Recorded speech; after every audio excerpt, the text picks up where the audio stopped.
is the angle impeccably. And they know that those are the only spots. If you're on the bomb side, those are the only spots that you can be. Those Molotovs that cleared out oranges, cleared out new boxes. But the HE here onto Hampus, missed it, sorry. But there's that HE over the top of the roof, and it just catches Hampus as he trades. Two big kills with nades. You had the HE and then you had the Molly as well. So just monstrous nade kills coming through there for G2 to save the day. As if they managed to trade Nico for free, they can push onto that bomb site, and life is so difficult for Amanek. Now, however, it's G2 2 rounds away, and they see it, playing for the win. They don't want to let it get up to match point, or map point rather. They're going for it, man. They want to end this in regulation.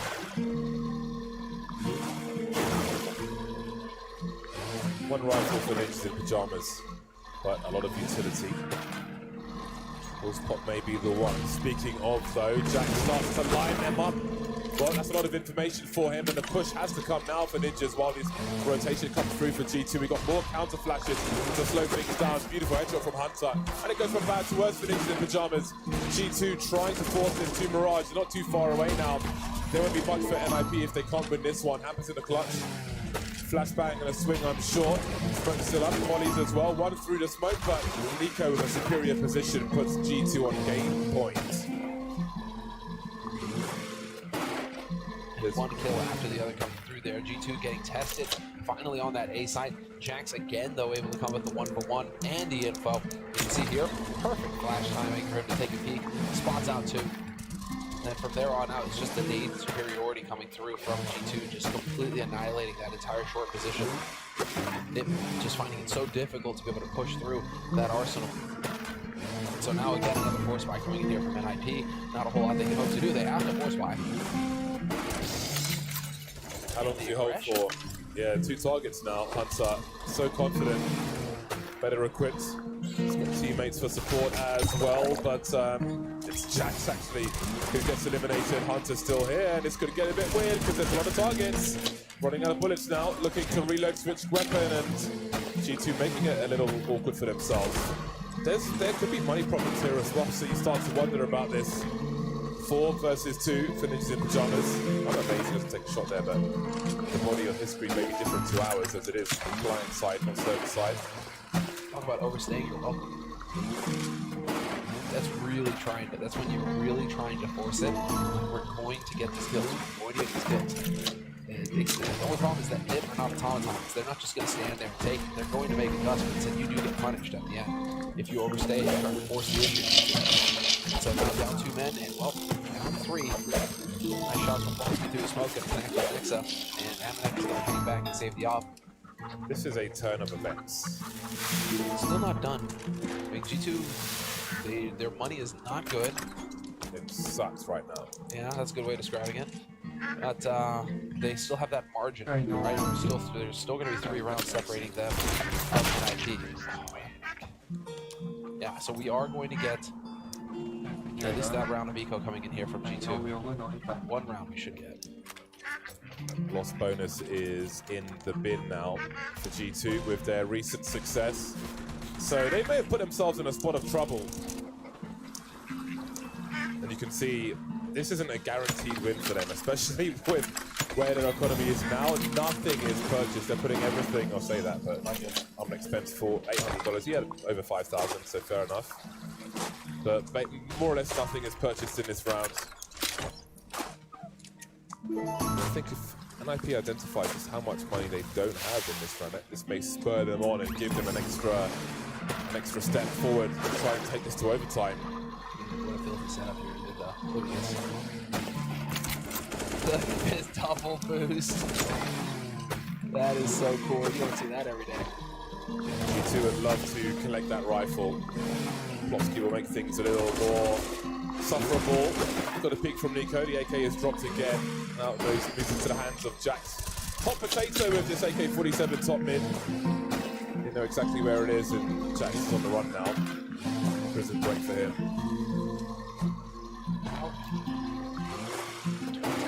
If you're a G2 fan right now, you're probably crapping your pants. I'm feeling just a little stressed. I mean, Nico started to wake up a bit. but he's still nowhere near the impact that you expect to see from a player of his caliber. But that being said, man, the Frenchman, man, Amanek and Jax just sitting at the top of the pack. Amanek has quietly got 25 kills this match. Jax is up there with 21. The other half of the Kovac duo is up there with 21 as well. So I mean, the firepower is there for G2. It really makes you wonder if Nico could have a little bit more of a say in matters. Would it be done for G2? But again, that also just shows the depth in this roster now. A lot of talk. You know, there's always a lot of talk about the Kovac and Kovac law firm. And yet there are the Frenchmen on the team, and they are perfectly capable of carrying some weight. This will do 50. This will put us up to 15-13 now. And we will get that buy round moving here for G2. NIP on the other side. 5 rifles, fully equipped. Everything that they need here to put them within range of tying it up. So again, Banana Flash going over the top, applying the pressure to the top of Banana. Nico just going to try and buy a little bit of time here with this nasty incendiary, and Vice doesn't need to cancel it. That is going to be He's rolling through his grenades. I think he is. Jax is the only man with a defuse kit in this round. He's got 12 HP right now. We've got to keep an eye on that. They were lacking grenades. They didn't really have all the tools they wanted to fight Banana here, G2. They do, however, have 3 players towards this B-bomb site. Nico says hello from the cockpit, and Device says hello straight back. You really wonder about G2 now. How's taking their welcome in that balcony fight and what the implications might be. It's already a safe situation for them. Hunter should maybe consider running away, but he's got ideas himself. Stops a bomb from being planted, but I think there was a rotation beginning from G2, but it'll stop pretty quickly because, again, they are going to be broke in the next round. Look at how low everybody is on Nip. 6 health on Hampus. 28, 48. I mean, these are the margins that G2 are dealing with. Nico not able to pick up a kill there. Really hurts things, and he tried to force it. He really tried to make it happen there. But NIP having none of it. So he's putting that additional pressure on himself. He knows full well that he should be getting those kills. He knows full well that he should be the playmaker on his team. And so that may force him, he may be forcing himself to take fights, really force the issue. Well, Nip are more than happy to put the pressure on him right now. Amanek gets baited, and he is dead. No AWP saved. This is actually looking fantastic for NIP. They very well could get overtime here. Wow. I'm sorry about you not saving. People are going to have nightmares, man. This is such a big deal. Yeah, if G2 don't find a way in this round, got to go back to that balcony hold. Yeah, I agree. That round really just trying to force the issue there with that second mid hold. That hurt. That really hurt for G2. There will be a timeout. Money sucks, as you can see here. Mostly 2,500 to then have 3,500. But again, there can be weird rounds like this where you don't really know what to expect from the side of Ninjas and Pajamas. So by no means is anything guaranteed. You see the 5 AKs out for Ninjas and Pajamas. As for G2, we've got double FAMAS, UMP, some grenades here and there, some pops and pans by Jumbo Cell, Thrift Store, whatever you like. It is not great. They have no incendiaries, G2. How do they hold on to Banana, for example? A lot of problems for them here. They've got flashbangs and HE grenades. They won't both go in the same direction. If they did, maybe they have 5 versus 4, but they will not be so lucky. Unfortunately, trying to spread the damage out. Did have a setup here. We got that same setup, but boost on short on the other side of the map. But for now, it will not be tested. Forcing the smoke out early. Minute 22. Man, G2 wish that they could have saved that one a little bit longer. Nexa has still got a smoke of his own, however. So he will just try and push things lock. Wait. No. He throws that out now. Wow, dude, this is perfect. Minute 8. Both smokes used on the B site. Nexa's got 2 flashes. Nico has no nades. This is perfect for NIP. I love the simplicity of this execute. Flames all over the B-bomb side. The chain flashes again. Nico completely blind. That could have been 2, but it'll be 0 on this occasion. There goes the bomb side. There's no more saving to be done by G2. It's the last round of normal time. And in they go. There could be support flashbangs for Device as well. And the deletions continue.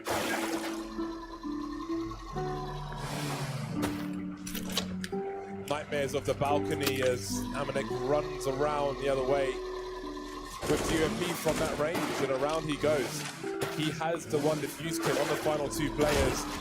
There is quite the angle. Hold on a second, we have trades now. Hunter 1 versus 3, trying to grab a weapon, but he can't. That bomb's pretty far ticked, he doesn't have the kit. And there we go, it's overtime. It is overtime, and I fully expect Mr. Hender, our analyst, to be going over some of these rounds, these B hits from NIP on the analyst segment after this match, because these are so clean from NIP. They've got the Molotovs forcing G2 out into the open, and as the Molotovs forcing them into the open, Chain Flash is going over the top. G2 don't know where to look. They're just fully blind, and of course, NIP, they know where the flashes are going off, so they know how to mitigate some of that blindness, and they can just get those kills for free. So, man, NIP, they were prepared for this map. They knew what was coming. The smacks of Brett, the mastermind behind it all. I know, right? You know? Genius. The man is a genius. He's been hibernating this whole time, but Bjorn now, you don't piss off, you don't poke the bear. You don't poke the bear. Have you seen what he can do with an M249? I'm not. I've seen it firsthand. One before, no Kevlar. That man will clutch with M249. Well then, we find ourselves in overtime again. It means an automated 2-minute break for these teams, and maybe that'll be a relief for G2 again. Just a risk they didn't need to take, considering how well they were winning most of the rounds anyway. But sometimes it be like that. You can't be outcome oriented. They've had things go wrong before, just like every other player. Got to focus on the now. The now is a reset situation. They will continue on the counter-terrorist side. $10,000 per person. That can dwindle pretty damn quickly when you're defending. Look at these two. Probably reliving that round in person. Yeah. Got to put it behind you. We got NIP saying that they're ready. We should have G2 ready in a moment here. Nego's just sitting down. I'm ready as well if they were wondering. We're asking G2. They don't. The admin isn't asking.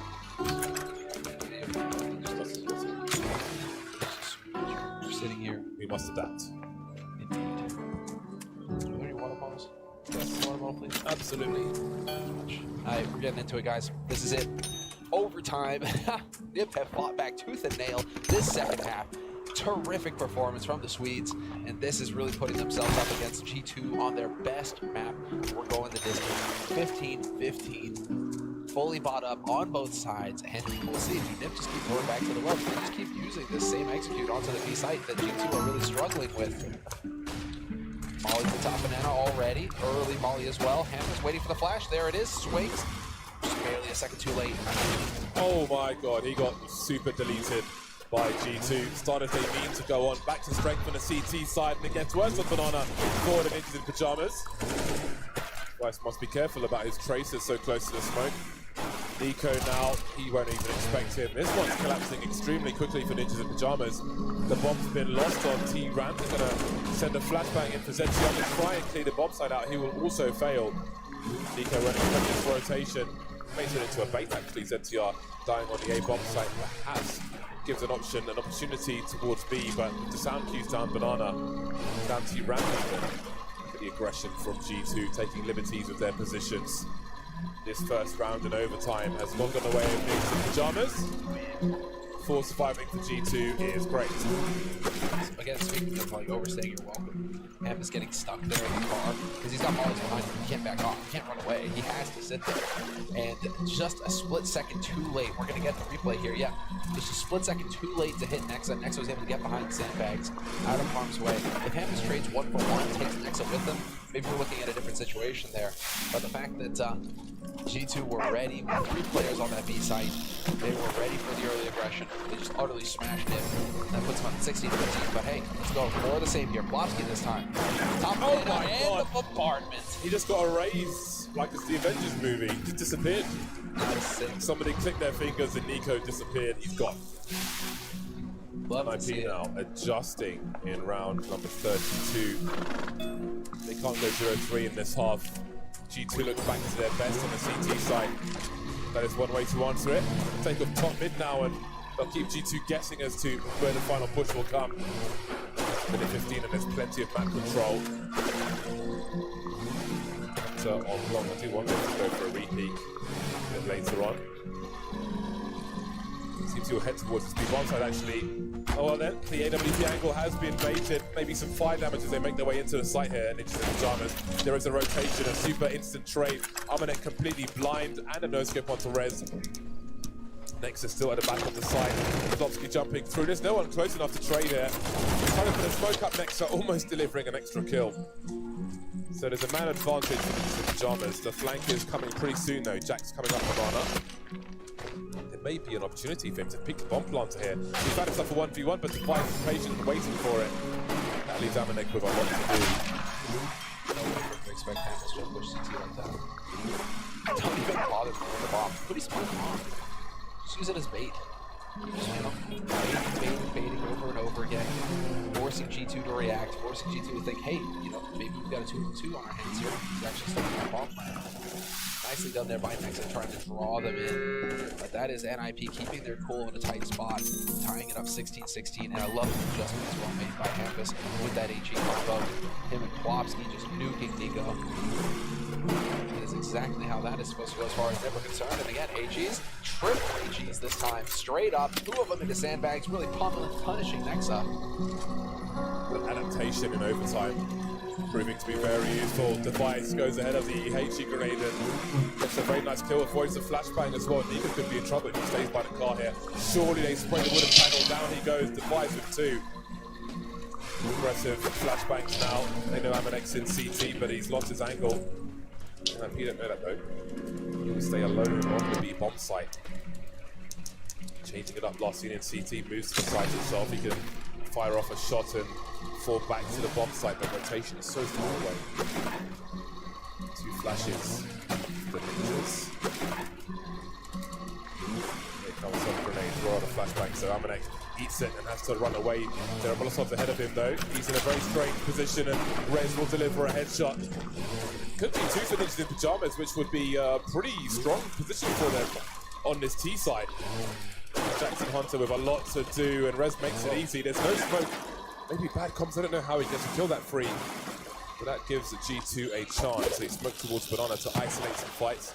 We can see Plopsky has a crossfire with his teammate as he is in the pool. ZTR at the back of the site to see what Hampus has to say about things. Molotovs will force ZTR from his position. Jack's creeping down. He goes now. Hunter with a 1 versus 3.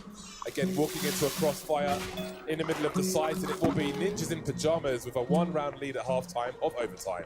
And I love to see ZTR. He's just so pumped, man. So hyped. Brings the energy to this team for sure.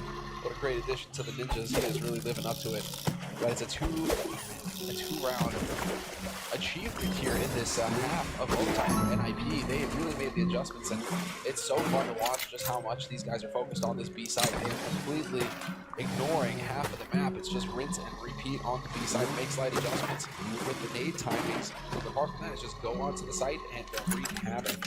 It has worked wonderfully so far. So Nip now switching over to the CT side, G2 now on the T side. We get to see G2 different approach, straight up second mid at the beginning, and right into apartments. Amanek goes, Rez with the aggro peak though, not gonna get out of there intact. Nico gonna be able to trade him.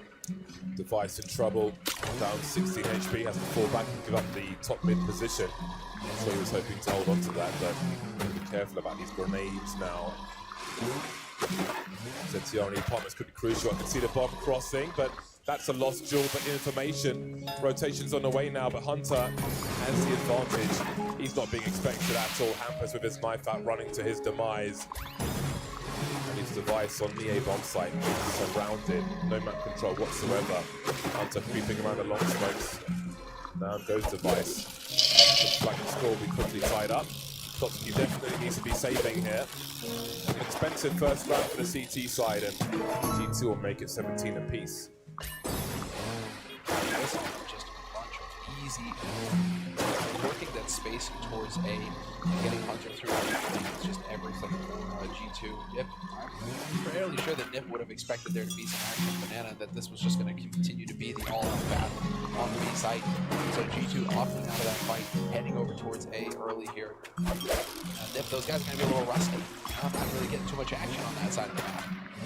And so they get caught. I do like how aggressive Nip were though at the beginning there, really trying to set the tone. Rez with the aggressive peek into second mid, pick picking up the shot there, but unfortunately for him, with no smoke to block Nico off, he gets traded and it kind of spills out from there.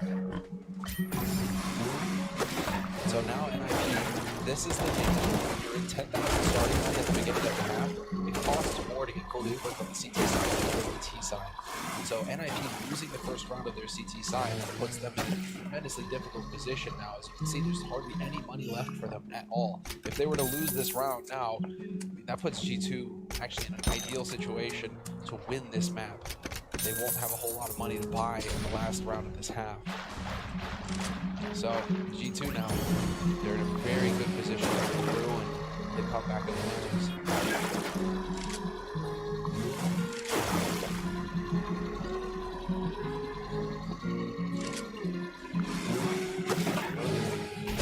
Not much early info for NIP towards mid either on this side. This is super passive stuff. G2 is so much room to work with. G2 themselves can't even believe it. They're still holding next to them, and they're still just kind of holding, waiting for somebody to peek for info in mid. Only now are we going to see them start to maybe move forward here. And only now do we see the first smoke grenade used by Ninjas in Pajamas. They have 4 in the hole. So they're changing the pace in terms of their own aggression, but they may be able to put G2 in an awkward position with counter utility. They've got the incendiaries as well being deployed. Lots of smokes up towards short, but meanwhile we've got a 3-man push on long, and Hunter still gets that entry frag for his team, and Ninjas start to fall on this A bomb site. Zetian now, no man's land, held on so much utility, but still can't hold on to the map control. Dancing around the smokes, and there's nothing doing it, nothing to show for all of that. Allowing G2 to take map control ends in pain for Ninjas in Pajamas. G2 moves to game point now, again. Just showing that there's another bomb site on this map. That's the risk you run when you play that passively. NIP, when you do not challenge at all beforehand.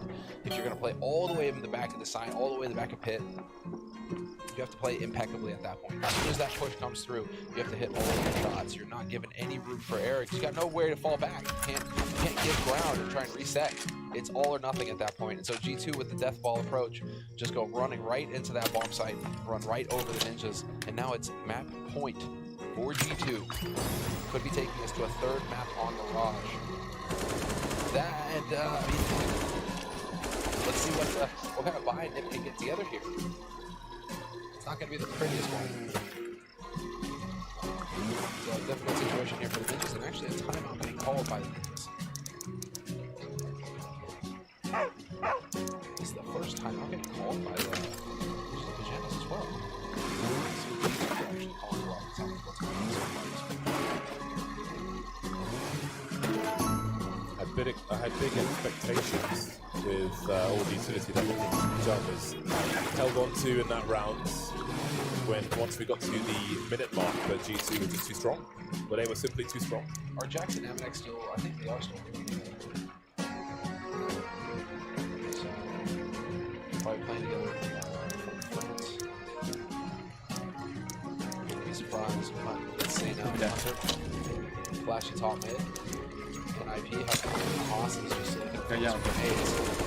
Oh my god, shut it down. What on the blazes is that from Hunter? Well, it looks like a 3-entry round to take G2 to Mirage. Yeah, not a whole lot that Nick would hope to do here. It would take a miracle for them to retake the A site of Inferno, one of the hardest bomb sites to retake in the game. It's just why you just don't want to let it get this far. Retaking this bomb site is an utter nightmare. Yeah, well, NIP now, Device and Blosky, 2v5, whole lot of work to do. And they're just getting shot through the smoke because why not? Yeah, oh my god. That's the way to finish it. 19-17, final score at the end of the second map. That's one way to make up for the errors in the balcony in normal time. G2 do it the hard way, but they do it. We head to Mirage. Thoughts of the death after the break after that? Completely more carnage here in this series of season.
Well, G2 hang on to win their map pick of Inferno, standing with our two gentlemen who are absolutely flipping out in that overtime. They were very concerned with their predictions, perhaps with the fact that they said that G2 was the favorite team in this tournament, almost got 2-0 by NIP. Thoughts? Remember that time G2 almost lost to NIP?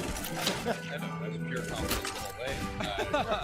G2 stayed in control of that game, but no, this was really back and forth. NIP actually really showed a lot on this Inferno. It was impressive display from them, and I don't think G2 were actually ready for how competent NIP were on this map. Yeah, GTR is positive energy, and Hoppus did such an amazing job with the opening kills and entries. The way he was creating space was perfect, and there was a lot of pluses. Now, I think a couple of things, though, is that G2, they had a really rare bad performance from Nico. Like, he just, his HSP was low. Like, there were even rounds where he'd do like 90 damage to 2 people. Just an unlucky day. Like, he actually played pretty badly on Dust 2 aim-wise, and here, just not feeling it. So, I mean, 3 bad maps in a row would be even crazier than, we talk about Zywoo and Nico and Sybil in the same breath, where you can actually criticize them for having 2 low fragging maps in a row, because that's like how much we expect from them. So if that happens, if there's a 3rd map in a row with a performance like this, that's like really strange. I think that would be the first time that ever happened for him in a series. I mean, yeah, Nico at the bottom of the scoreboard like that. I mean, I think you just put it as well as it needs to be put. But Hunter, on the other hand, kind of had a slow start in this game, but by the end of it, he was just taking everybody's head off. So at least we saw one of the Kovac cousins just stepping up to play. Definitely. Well, the other player that really stepped up, at least on the G2 side, was Jax. On the T side rounds was extremely impressive, and he's been, on fire today overall. So we can take a look at some of these Jax highlights. What were you liking about his positioning and what he was doing on it? It was so fast, wasn't it? Like, some of the kills that he got, we were like a little bit perplexed at how quick they were. First of all, the crosshair plays are perfect. Here, that reaction, that one reaction was like unbelievable. Because with that Molotov behind Pampus, he couldn't have heard him running, so he literally was like just a reaction shot. I mean, the reaction time, just pure reaction time, which we don't often talk about, is like unbelievable with Jackson. He's just getting faster every year. Yeah, he's just dialed in right now, and there's so little that NIP can even do to counter him. There was a point where I think we just saw one of the kills where Jax killed Device in the emo position on B site, and that's Device re-peeking with an online. That's actually like not even that bad of a play online, but Jax was just so much faster holding the angle with an AK. It's hard to believe when you're getting shot that quickly in a circle. Yeah. Yeah, moving on to the actual play itself too, the reason why NIP were even in this is because they started out very far down on their CT side, and it was looking pretty grim, but then in round 11, that was where they started to mount the comeback, ended the half in a much more reasonable position than you might have guessed given the momentum of the early part. So let's take a look at round 11 and talk about what NIP did to get themselves back into this map. Yeah, so NIP actually early on in this round took just had some nice kind of pressure towards bracket, towards apartments, and if we get into it, we'll see just like what's happening is NIP are doing what happens if you test an opponent and you really don't take space away from them, then.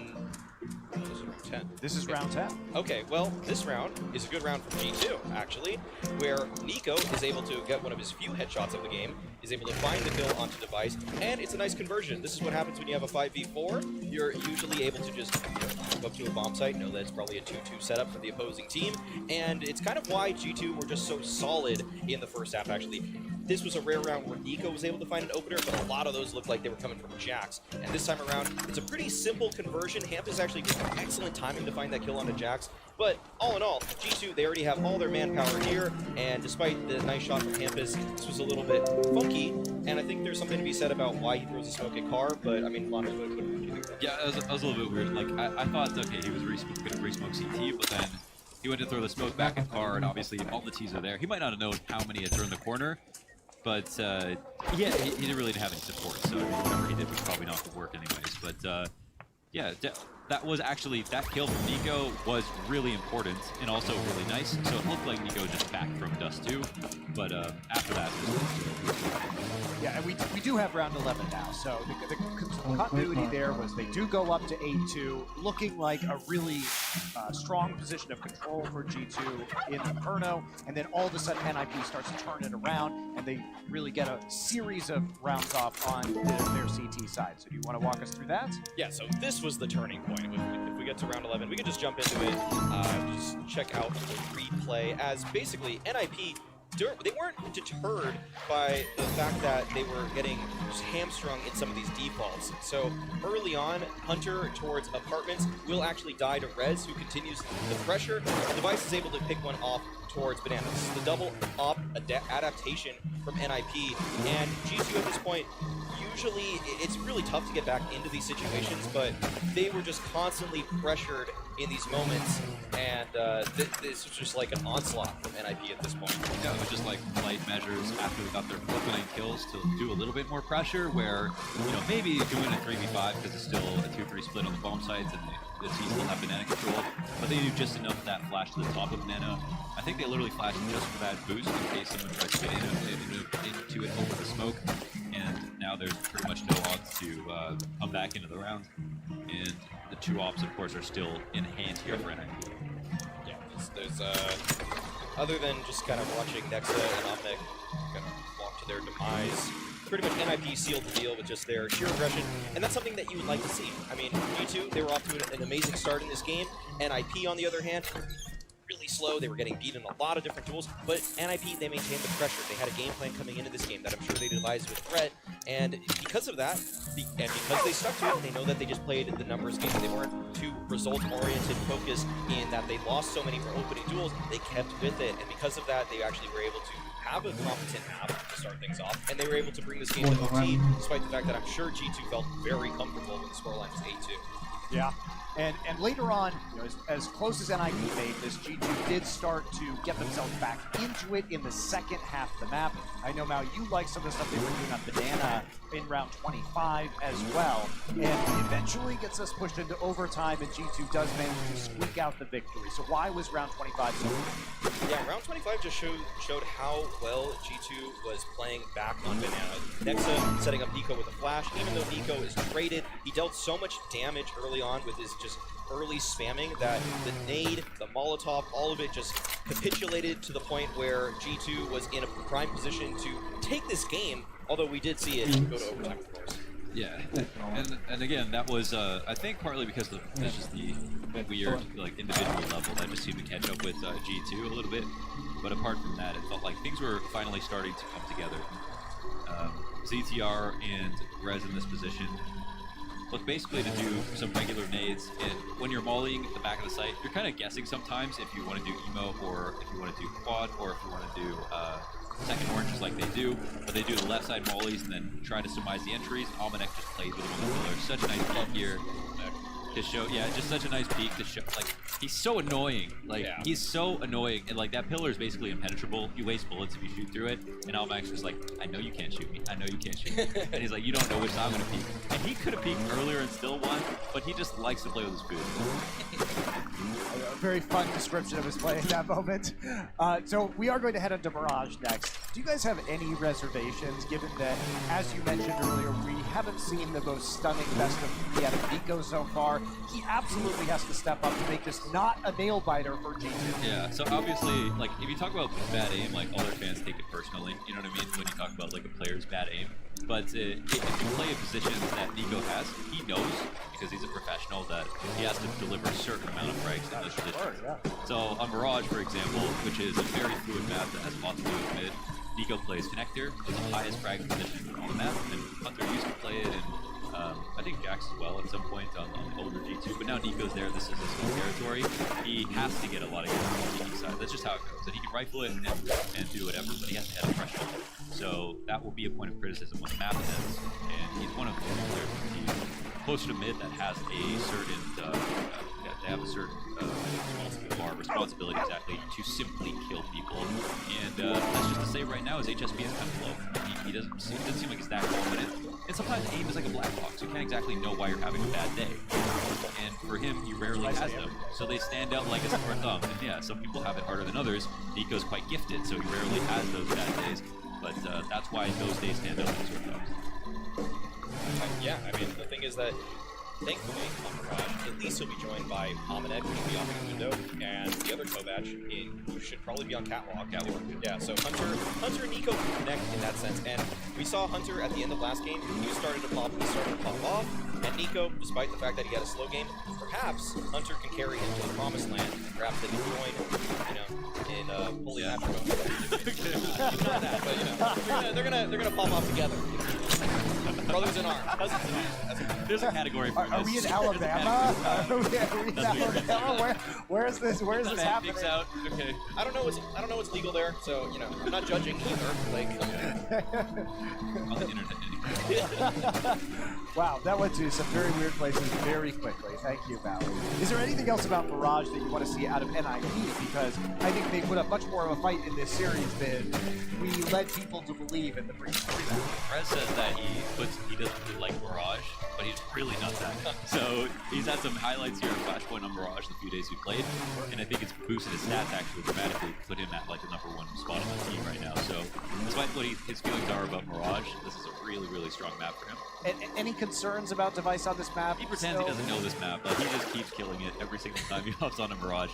There was one bad match that he had the second go-around with Anonymous, but outside of that, he looks very comfortable. I think his CT side has looked really solid, but it's the T side for me for him where I've seen him on mid lurks a lot. Sometimes the team will just leave their mid offer there, and then he has to just try to catch rotations. But he'll be just walking up cat, and he gets backstabbed a lot. Like, I've seen it at least 3 times so far. So hopefully Device finds better timings here, and I'm sure if there's anybody here who has studied the demos and said, why am I getting shot in the back so many times, it's Device. So hopefully we'll see it from him, and hopefully we have a really competitive one. Or threat or It's possible too. They could all help him out. Yeah. All right. Well, a fun game to play is 7 minutes in heaven. You guys already know that. Nico and Hunter. Yeah. Nico and Hunter. But you know what's even more pleasurable than that is 1 minute with Anders, which is what we have right now. 7 times as good, some might say. From Concentrate. 1/7 is good. What an introduction. Do you play that game in Denmark? No, we have not. Do I have time to hear the rules? What is it about? I'll just Google it later. Anyway, Okay. he doesn't even know what he walked into, as usual. That's the way I like hosting. Anyway, Something Anders, about cousins marrying each other? yes. That's Valley's idea. We don't like to talk about it. Metaphorically speaking, of course, like not Spiritually married. Anyway, how about you give us your take and prediction on this next map, Anders, for our delightful 1 minute?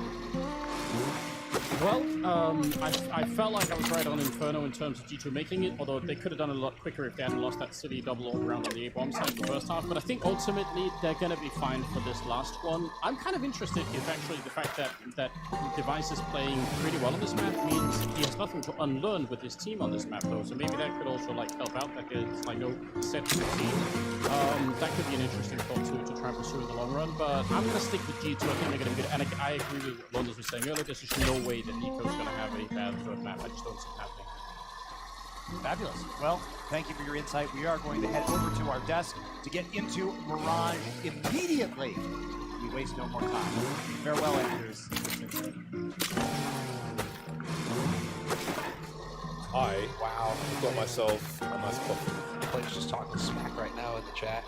What are they saying? Like, well, why aren't we starting yet? Adam's like, we're waiting on production. Who said as per usual? One of them was like, well, as per usual. How dare there be a Always show? waiting. Casters, stop talk, start game. Okay, I get it. We're gonna go live. We're going. We're ready. Let's How go. dare there be a show around the matches? How dare?